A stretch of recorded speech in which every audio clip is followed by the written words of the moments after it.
Body is that of a man, and there is strong suspicion of foul play. KTLA's Dave Meekum is at the scene in Michigan weekend. But you know what? It is a beautiful day here because the sun is shining in the studio. Exactly, the one and only Mark Kriske. LA County Sheriff's detectives are asking for your help to find a young man who has been missing since Tuesday. Strong reaction today from the candidates for president and the president himself to the shooting death of a Black Florida teen. KTLA's Chris Burrows is in the newsroom with the very latest. Okay, on a lighter note, unless you're dreaming of putting this in your wallet, Mega Millions fever, it's in the air. And since no one's hit the jackpot so far, it has grown to a whopping $290 million. That is a lot of money, that's for sure. And many players are lining up to buy tickets at the popular Bluebird liquor store in Hawthorne. And that's make sure you rub that Bluebird for good luck. You never know, okay, right? She's not here Monday and we are. That means she took the money and left the country. Smart woman. Okay. All right. Coming up, a mystery in Malibu. What are police hiding from the public about a suspicious death? Plus, Chip Yost live from It could be a long, hot summer without power from San Onofre nuclear plant. KTLA's Chip Yost live. Well, 3 days of NASCAR racing are underway in Fontana for the Auto Club 400. And now Gail Anderson introduces us to the current NASCAR Sprint Cup Series points leader. Of course, we'll get that weather thing clarified with Mark Kriske in a couple of minutes. Oh, we most certainly will. All right, coming up, Bank of America's controversial new plan to keep people in their foreclosed homes. Okay, so what about that big race at Fontana this weekend? Rain, no rain? We do not want rain for that. We already had a bad weekend last weekend. Mark Kriske, what can you do for us? Time trials is going to be happening.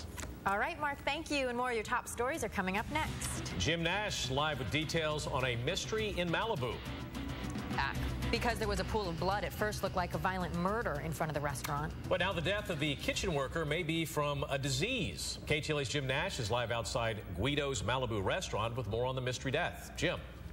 You can check out latimes.com/business. It is called the Super Bowl of Smarts. That's right. High school students compete in an ultimate test of their engineering skills. Rich DeMuro checks it out. Bye. And that was Rich DeMuro reporting. Okay, coming up, it may be bad for you, but it's scientifically proven to make you happy. Yeah, more on red. In today's Health Minute, a new cholesterol-fighting drug is prompting researchers to call it game-changing. Here agree that the stinkier the cheese, the better. The more we want. For the latest health news, click on ktla.com/health. Well, in entertainment news, it's a safe bet that the makers of the new movie, The Hunger Games, will not be going hungry at all.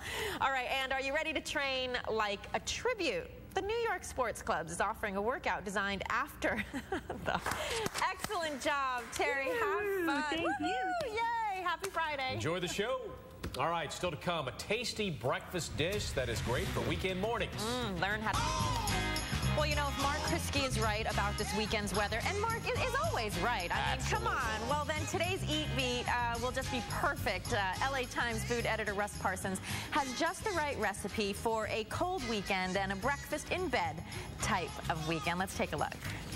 Thank you very much, Mark. Well, the KTLA Morning News had some fun today, and made a mess with that Kim Kardashian flower bombing story we told you about earlier. Our own Sam Rubin and good sport Chris Burrows from the KTLA Weekend Edition set out to prove that Kim Kardashian's not the only one who can take a good flower bombing in stride. Well, Brandy and Rick, the LA City Council the Public Safety Committee holding a special hearing today to discuss the LA Fire Department's response time numbers and finding out exactly how they went about getting those numbers. Many people say they are looking forward to the city controller's audit of the fire department's response times. It was decided in the meeting today that the controller would give a report within 60 days about those numbers. Reporting live in downtown Los Angeles, I'm Leila Feinstein, KTLA 5 News. All right, Leila, thank you for that.